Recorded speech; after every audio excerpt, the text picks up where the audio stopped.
নতুন করে পরীক্ষা দিতে চান না চাকরিহারা যোগ্য শিক্ষকেরা। একই চাকরির জন্য তারা বারবার যোগ্যতার পরীক্ষা দেবেন না। প্রয়োজনে সরকার তার স্বতন্ত্র ক্ষমতা প্রয়োগ করে রিপ্যানেলের মাধ্যমে বৈধভাবে নিযুক্তদের চাকরি ফিরিয়ে দিক। এবার এই দাবি জানালেন যোগ্য শিক্ষক শিক্ষিকারা।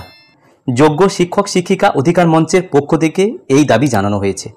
এই দাবিকে সামনে রেখে 15ই মে বিকাশ ভবন অভিযোগের ডাক দিয়েছেন এই শিক্ষকেরা। এদিকে সুপ্রিম কোর্টের নির্দেশ মতো নতুন নিয়োগের বিজ্ঞপ্তির খসড়া তৈরি করে ফেলেছে স্কুল সার্ভিস কমিশন। দেশের শীর্ষ আদালতের নির্দেশ মতো যা 31শে মের মধ্যেই প্রকাশ করা হবে।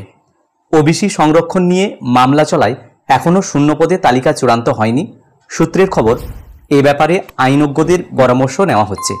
স্কুল শিক্ষা দপ্তরের পক্ষ থেকে এই তালিকা পাঠানো হলেই নিয়োগের বিজ্ঞপ্তি প্রকাশ করবে স্কুল সার্ভিস কমিশন।